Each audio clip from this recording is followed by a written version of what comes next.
We bring in the retired Air Force Major General Don Alston, who's the former commander of the U.S. Intercontinental Ballistic Missile Force. Good to see you, sir. Thank you for your time on a weekend. It's interesting, obviously, what North Korea has done as they try to lay the groundwork for this meeting with President Trump. To what extent should we believe the pronouncements coming out of Kim Jong-un, and how significant are they?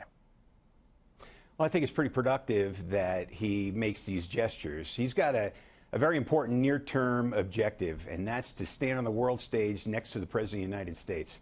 So I think he's going to certainly not do anything that is going to deliberately put that in jeopardy. And if he can make gestures of this somewhat consequential nature, they are reversible, so we wouldn't want to get overreact to this in too much of a positive way.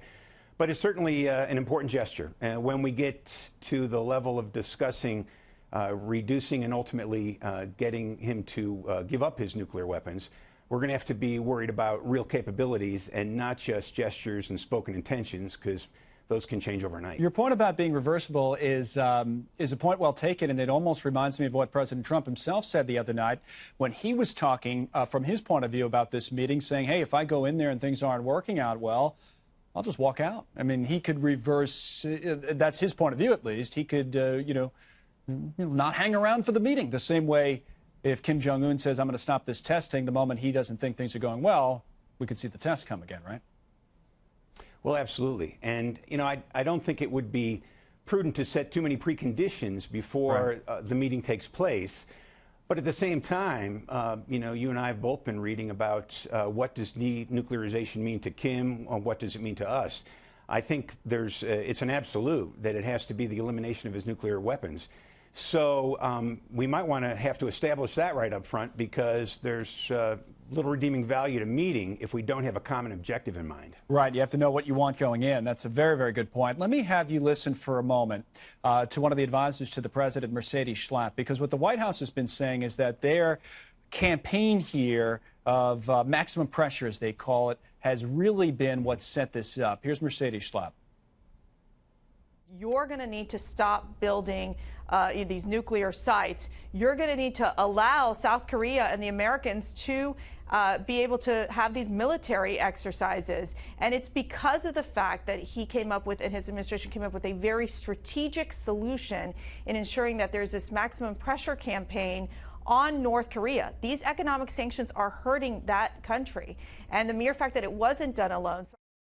It wasn't done alone, General. To that point, which is just on the way out of the soundbite that we played, whether it's the Chinese or others helping out, what do you make of how this has all been set up to get us to this point?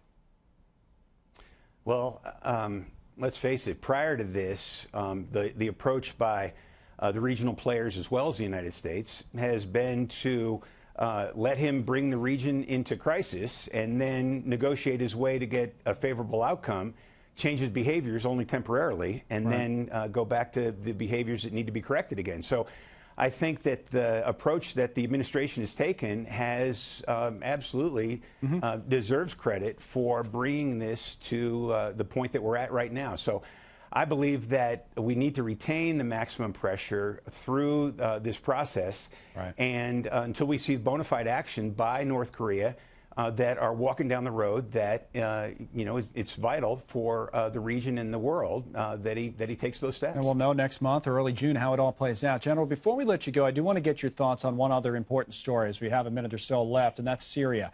Finally, these UN inspectors have reached the chemical weapons facilities located in Douma in Syria, and it had taken them some time to do so. They've been delayed at first. Before we talk about it, the perspective from the State Department, here's Heather Nauert talking about what may have happened here. Here she is.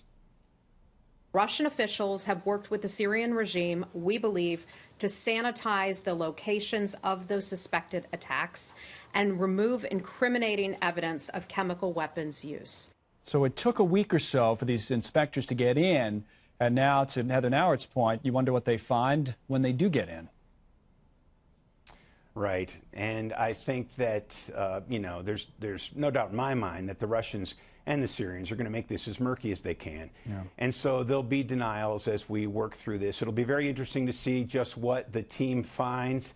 and as they collect their evidence and they do their analysis, and that'll all be interesting to see how it plays out. But when we look back to the strike that the French, the United Kingdom, and the United States made against Assad's regime, it was measured, it was proportionate, it was violent. It absolutely sent a message to the regime and to the Russians that the world has got to enforce these norms against using chemical weapons, and that there's still room for additional escalation. So yep. I fully expect that this is going to be very murky, and that's just the way I think the Russians and the Assad regime want it to be for the time being. Yep. And we'll just see how it goes. Yep, that's the way we have to play it, I guess, because there's no other choice. Major General Don Alston, General, thanks.